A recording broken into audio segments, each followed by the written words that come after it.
Hey guys, so Valiant Smashers has been legal for a couple of weeks now, and it's also a new month, so as usual, I want to provide a tier list of the best decks using Dueling Book data from YGeoScope as well as regional level topping information, and typically I also include YCS level topping information, but post Valiant Smashers, of course, we haven't had a YCS event yet. We're actually about to have one in Italy this weekend, so for this time around, for this month, we're actually just going to base it purely on the regional level events. And before we continue, definitely go check out those discount codes for Yu-Gi-Oh! Sleeves or Yu-Gi-Oh! Singles and sealed product. I also recently joined the TCG Player Affiliate Program, so you can certainly use my link if you're going to shop there anyways. And so before we proceed to the actual tier list itself, I also want to really shout out Ivan that you can definitely check out on Twitter. I'll have the link down below. Really does a lot of work to hunt down all these regional and YCS level topping information and has this incredible spreadsheet. So definitely go check him out. Anyways, in terms of the top deck, it is still Unchained. I mean, I know it slightly fell off at the beginning post Age of Overlord when like Rescue Ace dominated. But since then, Unchained has kind of came back and claimed its top spot. And at least from a regional perspective, again, the most number of regional tops, although by a slight edge actually. It's still really strong. Obviously, for pretty much most of the decks listed in this video, they're not going to really change post Valiant Smashers because that set is more like a deck building set, but nonetheless this deck is really consistent, able to play through a lot of interruptions. I'm not quite sure if they're actually going to get any kind of hits on the ban list though, as I kind of mentioned in like the ban list prediction. I mean, this deck isn't really overly unfair or anything, at least in my view, but perhaps I'm wrong. And then we move on to tier limits, which actually had a really strong amount of regional tops so far, post Valiant Smashers as well, doing really well. This is definitely a deck where there are arguably multiple hits that could be done, or at least, candidates, I should say. Like, for example, Guido Kello is definitely mentioned a lot, especially if Shifter were to get hit on this next list. And Beatrice is definitely another strong candidate as well, just being able to send anything, which gets a little bit more problematic, post Phantom Nightmare, when there's like that transaction rollback trap, which can copy your trap in the grave or whatever. So I think that can be pretty deadly, and tier limits right now has been really strong, although to be fair to them as well, they can be a lot more high rolly compared to what they were before, of course, with just having like one of each name. And then we have Rescue Ace, which is still, an incredibly strong deck. Certainly don't doubt that. And this card, or rather this deck, kind of almost single-handedly shifted the kind of hand traps that are being played, at least in terms of, quantity, because you have things like Imperm, Veiler, even Ghost Mourner, those kind of like effect negation kind of cards being played a lot, just to try to prevent Turbulence being able to set for it, because that is incredibly powerful. And on top of that, this deck typically has some form of monster interruption as well, which makes it really strong. I mean, this deck, for example, pretty much like any deck, also at least has like an SP on top, or even some kind of like negate through like the Save Worm, so that is something to watch out for. And on top of all that, they can also recur resources through like their field spell, which kind of puts their Rescue Ace cards back, draw one, and then Turbulence can just like spit them back out again. And then we also have Pearly to just like round out the tier 1 decks here. Really still a strong deck. X Pearly Noir is still hard to out for a lot of different decks. And, there's a reason why Herald of Abyss, Xyz Encore is seeing a lot of play even now, or at least a good amount of play. If you watch like my YCS Top Cut breakdowns, at least for Herald of Abyss, I find they are able to kind of play around it by like, let's say they set like, whatever Pearly quick play spell, and they just summon something like a little cat, just so that they can just send that off instead of the X Pearly Noir. Although Xyz Encore is obviously a much more powerful, being able to like not respond to it, but although of course it's a lot more kind of like specific card that you have to side in just for this deck, so that is one of the downsides of that. Moving on to tier 2, and honestly you could argue this is actually more tier 1, is Labyrinth. It has a decent amount of regional top so far as well. I'm really interested in how this is going to do at the next YCS this weekend. I think it actually has the potential to do really well. Like, Arias is honestly like an incredibly busted card. It's something that's seeing like people maxing out on the furnitures now. I think that's kind of like the way to go. It's not really that back row heavy anymore, realistically speaking. It's really just like, hand rip with like the lady, and then you also have like the furnitures that constantly recur resources. I mean, sure, against certain matchup specific, like you can put in like D-Barrier or maybe like Eradicator, and that can certainly blow things out as well, but nonetheless, like they're not really kind of like a skill drain kind of deck anymore, at least. And next we have Mannadium, which of course is an incredibly strong deck. It's had YCS level success post Age of Overlord, and also regional level success so far post Valiant Smashers. I believe Triff was the one that recently announced, or rather showcased like the Scatus build, which kind of prevents like another way to lock your opponents out in this format, I suppose. Of course, Droll has stereotypically been known as like very strong against this strategy. It's not necessarily entirely game ending. Like, honestly, from my own personal experience, they've definitely like set up like something like Barone, and I'm sure they have like a Hantro or maybe like a Fenrir instead, at least setting up something. And decks like Mannadium that are so combo heavy, if you draw them, like, you better make sure you can either like defeat your opponent that same turn when it comes around, or at least set up a really dominating presence. Otherwise, like, they basically have all these resources saved up and they're just gonna pop off next turn anyway. So as long as they can at least put up something, like, they might still be able to hang on even under draw. So next we have Infernoble Knight, which actually is a deck I have a lot of confidence in for this in terms of like YCS level of success. I'm sure we'll see that at this weekend. So it's a deck that with, like, let's say Angel Ring that came out kind of recently, and Age of Overlord provides like that protection against Dark Ruler no more, which this deck typically struggled against. Not that people are really running Dark Ruler no more anyways. And of course like the Diabellstar engine is also a really nice addition to this deck as well. So also one thing I do want to mention, I'm going to mention this kind of at the end, but unfortunately YGScope cannot identify Mikanko, and so that deck of course plays some small form of Infernoble package at the very least if they're going first build, at least like a Renaud or so. So I'm a little worried that part of that data might get a little bit mixed up with this Infernoble Knight, even though that's for Mikanko. But nonetheless, I kind of want to highlight that out. Also, speaking of Mikanko, you can certainly go check out that survey video I did on Mikanko players if you want to learn more about that deck in general. And then we have some branded decks. So Branded Chimera, so this deck, and also let's just cover Branded Despia like in conjunction as well.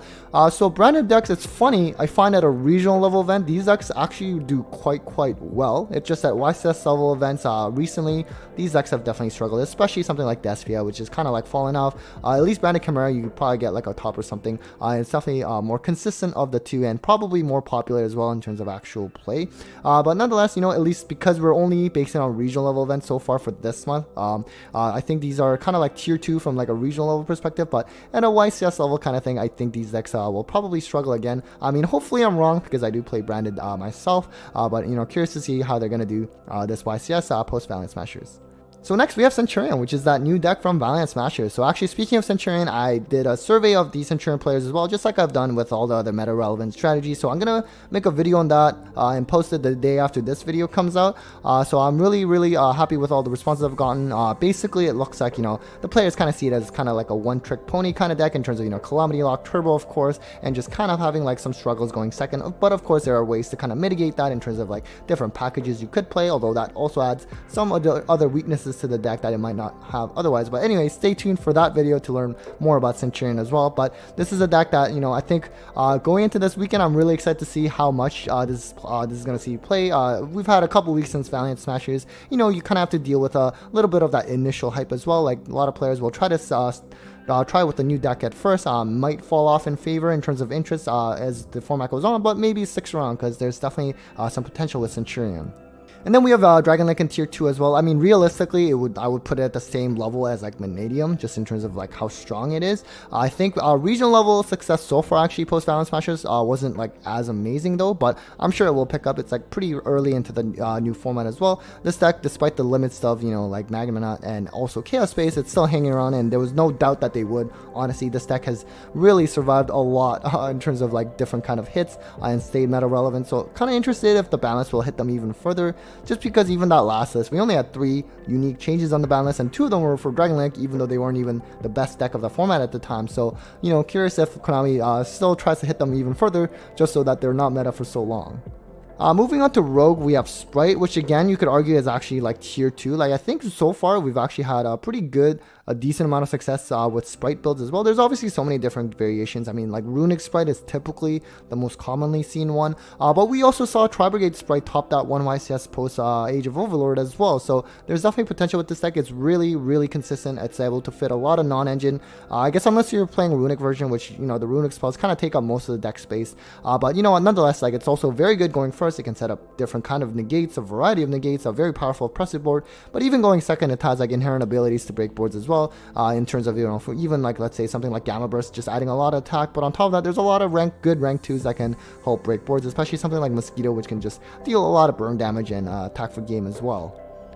And then we have Kashtira. So this is interesting.